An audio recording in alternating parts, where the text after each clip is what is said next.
Hello everyone, welcome back to my channel. So আজকের ভিডিওতে আমি আপনাদের সাথে শেয়ার করব এই জারুল ফুলের টিউটোরিয়ালের ছোটোখাটো কিছু অংশ।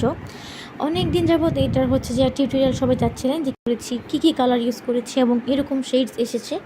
তো দেখলেন আমি দেখিয়ে দিলাম যে 3-4টা পিঙ্ক শেডের কালার ইউজ করেছি এবং আমি প্রত্যেকটা কালার হচ্ছে গোলাপি বা পিঙ্ক শেডই রেখেছিলাম।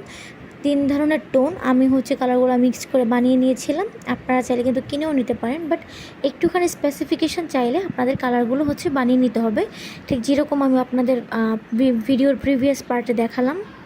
কিন্তু আপনার যদি কোনো প্রকারের স্পেসিফিকেশানে না থাকে কালারে, যে আমি এরকম সেম কালার চাচ্ছি বা এরকম শেডস আসতে হবে, তাহলে হচ্ছে আপনি একদম যে কিনা কালারের যে শেডগুলো পাওয়া যায় কিনতে, সেগুলো হচ্ছে কিনে নিয়ে আপনি হচ্ছে যে টিউটোরিয়ালটা আঁকতে পারেন।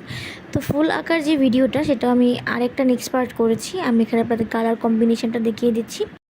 আসলে আমি যখন আঁকি তখন হচ্ছে আমি অনেকগুলো কালার মিক্সড করে আঁকি, বা কখনো সলিড কালারে আঁকি, কখনো একটু অ্যাবস্ট্রাক্টলি আঁকি। এটা হচ্ছে আমার যখন যেটা হচ্ছে যে আমার কাছে মনে হয় যে প্রেফারেবল বা যেটা দেখতে সুন্দর লাগছে, আমি সেভাবে আঁকি। তো এইভাবে হচ্ছে আমি পিঙ্ক কালারের শেডগুলো নিয়েছিলাম।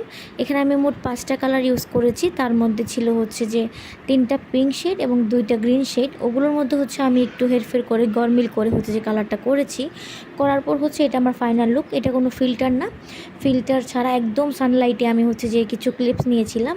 এবং যেহেতু আমার শাড়ির কালারটা ছিল লেমন গ্রিন, তো ওখানে হচ্ছে যে এই কালারটা খুব ভালো কম্বিনেশন যাচ্ছিলো। তো উইদাউট ফিল্টারে দেখতেও ঠিক এরকমই লাগছিল। তো ওইটা হচ্ছে আমার কাজের ফাইনাল লুক। বাদ বাকি যতটুকু ডিটেলস প্রয়োজন সেগুলো হচ্ছে আমি আমার নেক্সট ভিডিওতে ইনশাল্লাহ আপলোড করব। আপনারা ইন ডিটেল সব কিছুই ওখানে দেখতে পাবেন, ফুল আঁকা থেকে শুরু করে রঙের ডিটেল পর্যন্ত। আজকের মতো আল্লাহ হাফেজ।